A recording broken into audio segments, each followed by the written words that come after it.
जय महाकाल, जय माता महाकाली। आज आपको अप्सरा साधना से संबंधित कुछ जानकारी दे रहा हूँ। अप्सरा साधना के विषय में लोग बाग बहुत जिज्ञासु रहते हैं और ज़्यादातर लोग साधना करना भी चाहते हैं, अप्सरा साधना करना भी चाहते हैं। तो इस विषय में मैं यह कहना चाहूँगा कि अप्सरा साधना श्रेष्ठ साधनाओं में आती है, सबसे पहली बात। और तंत्र में अप्सरा साधना जो होती है एक महत्वपूर्ण स्थान रखती है। और जो अच्छे साधक माने जाते हैं, यहाँ पर जो अच्छे साधक हुए हैं, उन्होंने अपने जीवन में अप्सरा साधना जरूर अवश्य की होगी और करते भी हैं, क्योंकि अप्सरा एक ब्रह्मांड की एक ऐसी शक्ति होती है। मैंने भी स्वयं ने भी की है और अनुभव भी किए हैं और बहुत कुछ मेरे जीवन में परिवर्तित भी हुआ है और बहुत सी घटनाएं घटी भी हैं। और अप्सरा साधना के विषय में कुछ लोग ऐसा भी कहते हैं कि वो स्वर्ण भी देती है और भी बहुत सी चीज़ें देती है। ये बात भी सच है कि देती है, लेकिन ये एक संकल्प पर निर्भर करता है कि वो साधक क्या मांग रहा है उससे। और दूसरी बात, साधक अपनी गति कौन सी चाहता है। साधक यदि केवल अप्सरा से ही संबंध रखेगा अपने जीवन में, तो उसे अप्सरा बहुत कुछ दे सकती है अपने जीवन में। उसके जीवन में कालिदास एक ऐसा शख्स हुआ है जगत में कि जिसने अप्सरा साधना की थी अपने जीवन में, तो बहुत ऊंचे मुकाम को पाया था। उसने अप्सरा को ही अपने जीवन में, उन्होंने पूरे जीवन की तो खैर बहुत लंबी कथा है, उसके विषय में तो मैं चर्चा नहीं कर सकता और पूरी जीवन की व्याख्या नहीं कर सकता मैं उनकी। और उसने राजा भोज को, ऐसा भी इतिहास में ऐसा जिक्र है कि उसने जब राजा भोज को ये खबर लगी कि इसने अप्सरा इसके हमेशा साथ रहती है, और तो उसने देखने की जिज्ञासा की थी राजा भोज ने। कालिदास से ये जिज्ञासा की थी, तो शुरू में तो टाल दिया बात को, लेकिन जब राजा जिद पकड़ गया कि नहीं, हमको दिखाइए अप्सरा कैसी होती है और अप्सरा कैसी होती है, तो उसने राजा भोज को अप्सरा के दर्शन भी कराए थे। और अप्सरा देखने के बाद में जब राजा भोज को ये यकीन हुआ, क्योंकि राजा भोज का भी अपने आप में, अपने इतिहास में, उज्जैन की साइड में, मध्य प्रदेश में उनका एक स्थान रहा है, और महाराजा भोज का भी एक स्थान रहा है, और कथाओं में उनका नाम भी आता है। और राजा भोज कहाँ गंगू तेली, ये कहावत भी आती है।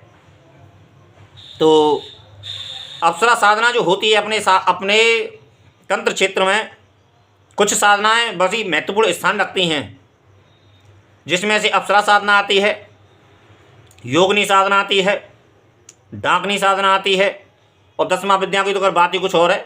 दसमा विद्या तो खैर आती ही आती हैं।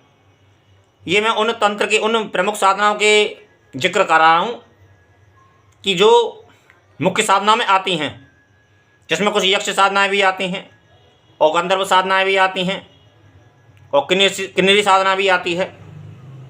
लेकिन इस चर्चा का विषय मेरा केवल एक अप्सरा है, और अप्सरा से संबंधित मेरा ऐसा मानना है, ऐसा मेरा स्वयं का विश्वास है, क्योंकि मैंने साधना की है, अनुभव भी पाया है और बहुत कुछ मेरे साथ में घटनाएं भी घटी हैं। तो अप्सरा साधना जो होती है सौम्य साधना होती है, और जिसको स्त्री भी कर सकती है और पुरुष भी कर सकता है, और निडर होकर कर सकता है, अपने घर में भी कर सकता है। बाहर तो खैर बाहर भी कर सकता है, ऐसी कोई बात नहीं है। यदि साधक को जानकारी हो तो बाहर भी कर सकता है। थोड़ी सी कवच कीलन की आवश्यकता पड़ती है हमें, बाहर थोड़ी सुरक्षा का ख्याल रखना पड़ता है। लेकिन हमें दिन में यदि कोई साधना करें तो दिन में हमें कोई ऐसी बात नहीं है, दिन में भी साधना कर सकते हैं। मैं एक बात और बता दूं कि अप्सरा साधना का मंत्र जप आप दिन में भी कर सकते हैं। कुछ लोगों ने इस रहस्य को बताया नहीं है, उसका कारण है एक, मैं यहाँ कारण बता दूँ आपको कि कारण ये है कि दिन में आदमी का मन भटकता है, तो ध्यान उस तरीके से लग नहीं पाता है, ये एक वजह होती है। और रात्रि में मन भी शांत होता है, समाज भी शांत होता है, प्रकृति भी शांत होती है, तो उस समय ध्यान लग जाता है और संसार से भी कट जाता है मन, क्योंकि संसार में कोई चलता फिरता ही नहीं है, तो जाएगा किसके पास, मन भी किसके पास जाएगा। ये मन सोचने से पहले से ही सोच के सेट हो जाता है। तो ये एक कारण, मुख्य कारण रहा है कि हम रात्रि में हमको साधना बताई जाती हैं तो मेरे कहने का उद्देश्य केवल इतना है कि अप्सरा साधना जो होती है तंत्र साधना में श्रेष्ठ साधनाओं में आती है, और हर जिज्ञासु साधक उसकी जिज्ञासा करता है, और जो सही साधक हो तो उसको सिद्ध भी कर लेता है, ऐसी बात नहीं, उसका लाभ भी उठाता है। और अप्सरा तो यूँ तो हमको बहुत कुछ देती है जीवन में। मैं यहाँ ज़्यादा उल्लेख नहीं कर रहा क्योंकि वीडियो ज़्यादा लंबा हो जाएगा और समय बहुत आदमी के पास में कम होता है। आपको स्वर्ण भी दे सकती है, ऐसी बात नहीं है अप्सरा, लेकिन हमको ऐसी कामना नहीं करनी चाहिए। हमको अपनी जो सदगति जो होती है उसकी कामना करनी चाहिए हमको। और जीवन में यदि कहीं हमारी परेशानी है तो उसकी हमें कामना करनी चाहिए, उससे सलूशन मांगना चाहिए। अप्सरा एक ऐसी सहायक शक्ति होती है व्यक्ति के जीवन में, एक मित्र का ऐसा काम करती है कि इस समाज में हमको आदमी, यदि हम किसी को मित्र मानते हैं तो वो हमको धोखा दे सकता है। बहुत कम ऐसे मित्र, ऐसी बात नहीं कि सभी, बहुत से लोग ऐसे भी विश्वास पात्र होते हैं जगत में, सभी धोखेबाज नहीं होते हैं, ये बात भी सही है। लेकिन ज़्यादातर व्यक्ति धोखेबाज ही होता है, क्योंकि कभी भी समय पर हमको वो धोखा दे सकता है। मन आदमी का कब बदल जाए, मेरा ऐसा मानना है कि कहो तो व्यक्ति का ईमान लाखों करोड़ों पर ना गिरे, और कहो तो 1-2 रुपये पे गिर जाए आदमी का ईमान, और 1-2 रुपये पे झंझट खड़ा हो जाए आदमी के जीवन में। ऐसा भी देखा गया है जीवन में, और होता भी, ऐसी घटनाएं घटी भी हैं।